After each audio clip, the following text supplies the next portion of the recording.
those first two career sacks? It was great. Just having the scheme that Lynn schemed up for us going into that game, and what I've been learning from Henny and Noah for these past 2 years has been really key into that. How have you fed off your teammates at the depth of the defensive line position? It's been really great having the reassurance of the interior and just having big guys to help me stuff the middle and then make it free for me on the edge. Can you walk us through those sacks, maybe what you were seeing or feeling on those plays? Just executing the call that Lynn put up for us to execute, and it was just, making sure I was able to come free and, give me, in the play, get me marked off. What's Lynn like during the games? I feel like it's what we see on a day-to-day basis. It doesn't really change. He's a pretty calm and collected guy unless there's something like obviously very wrong that we keep busting. He has to keep reloading. I don't see him really losing his cool as much. So it's always calm, cool, collected, and making sure that it's always Simon Key football. How does it help to have kind of that steady presence on the sidelines all the time?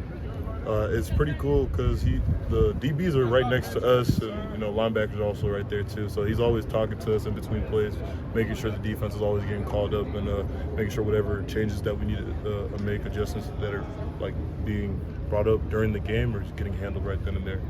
Coach Lynn's talked about having you play into the second half to get some of the rust off after being hurt last year. How do you feel like that process is going? It's been pretty fun. I just like how much he's been adding new stuff to free up the whole D-line. What do you make of this quarterback you guys are facing this week? What stands out? I feel like he is a good runner, gets out of the pocket a lot. They do a lot of screen games. He reads his RPOs pretty good. So it's a lot of the stuff that our team does that we've been practicing against. So we're going to keep keying down on the stuff that we've been, base technique stuff. Can you explain kind of with trusting your preparation instead of chasing numbers on the stat sheets? Yeah, a lot of the times coaches is just making sure that my head's in the game and not chasing, a play, not trying to gamble, and making sure, letting me know that the play's going to come to you. And surely they did come. So. How does practicing on a Sunday, like getting right to it after a Saturday game, how is that beneficial? It's different for sure. I feel like it's very beneficial because it gives us that Monday, first day of the week, kind of like to get off our feet football wise and handle our school stuff early off in the week and get that put off to the side so we don't we're gonna travel Friday, so we don't got to worry about it then. What's the team's mindset heading into the first road game? We already been preparing for this, so making sure that we stay on top of everything that we've been doing, making sure that we follow our core values. Do you have any special routine or preparations you do for road games, because there's a lot of travel involved in the Big Ten? Just being around the guys is as much preparation I need to be. The whole traveling process is a process itself. As soon as we're done with the practice Friday, we're going to be doing something new that we haven't done. So it's going to be fun to see that for the first time. But we've had away games last year, been here for away games before, and it's always been a fun experience just being around the guys and being able to travel. And then by the time we get to the game, it's just, what we've been practicing, what we've been, watching on tape.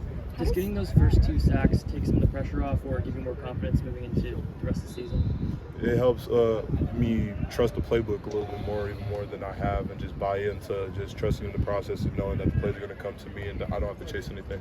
How does traveling kind of help the team bond a little bit more? I mean, the last two games you've been here, same old place, but now you're kind of... I feel like any game brings us together more, but traveling is different because you're going to somebody else's house, and it's a different feeling when you're, silencing the stadium and it's not your house that's rooting you on, and you go snuff the air out of the stadium and then you come home with a win with the team and coming back home late and y'all just chatting it up the entire time. So those are the feelings that we're chasing, hoping to build those memories this season.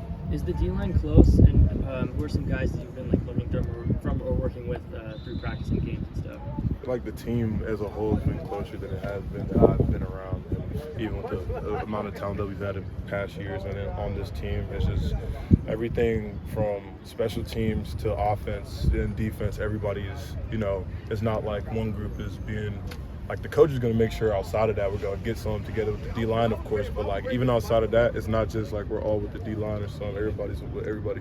Let's do one more. What does that closeness allow the team to do? It allows us to play more free and piggyback off our brother. If we know what he's fighting for, it helps us go harder for him a little bit more, give you that extra drive. And somebody you're caring about right next to you, you spend that time extra off the field to get to know him a little bit more.